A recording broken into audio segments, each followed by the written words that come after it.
So we just got another glimpse into Donald Trump's awful character, specifically how he treats women, his own wife, and the wives of other men. This goes all the way back to when he was first running for president, but it's just coming out now in some of the new books and reports that we're getting about Trump emerging after he's been booted from power by the American people. And it talks about the time that he met a guitarist from the band Aerosmith. And basically, Donald Trump went on and on and on about how all of these big rock stars get all the women and they must be so happy, and isn't it great that they get to have their pick of all the women in the world. But he did it in front of the wives of one of these band members, and that guy had been married to this woman for 30 years in a happy monogamous relationship. And so he was very offended by that. And I think this shows a couple key things. It shows first and foremost that Donald Trump doesn't understand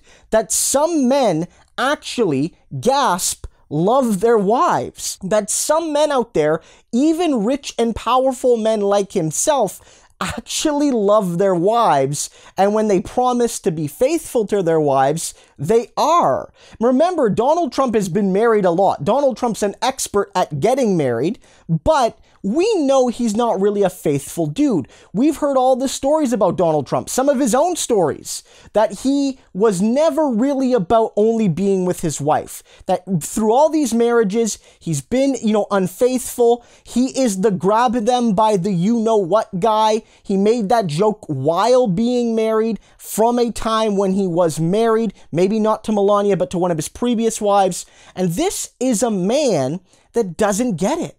It really shows something about Donald Trump. This story really isn't about Aerosmith or the Aerosmith guitarist or his wife. This is about Donald Trump not understanding that some men out there respect their wives and they respect women more generally. And you can see Donald Trump and the misogyny and all of that oozing from this moment.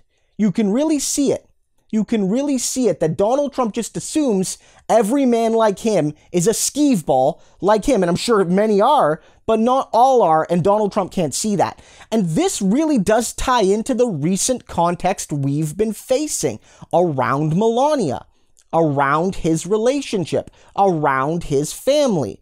That Donald Trump's character is revealed, yes, through his awful policies, and yes, through his corruption, but also just being an awful father and husband and human being. And you can see why him and Melania have never really loved one another. You might call Melania a gold digger, and that's probably at least partially true, let's be honest. But we also have to say that Donald Trump never loved her. That Donald Trump, if we look about how he talks about other relationships in front of other people's wives, never really showed his marriage the respect that it supposedly deserved. And so when you're looking at these things, look at this man and realize, well, why did this guy not pass policies good for women? Why has this man been so awful to women? Why has this man been so visceral against women in particular that have opposed him? Whether it's Hillary Clinton, I'm not even a big Hillary fan, I'm more of a Bernie guy, but whether it's Hillary or Rosie O'Donnell or any of these other strong women that have criticized him in politics or in business or in culture, this really shows it. Donald Trump doesn't understand that some men respect women. And so when you're looking at a Melania that's basically left him, that lives with her parents more than she lives with him, that wasn't at the 75th birthday party, Donald Trump can't even explain what his wife is doing because he doesn't know. See the roots of a man that lives a miserable, hateful life.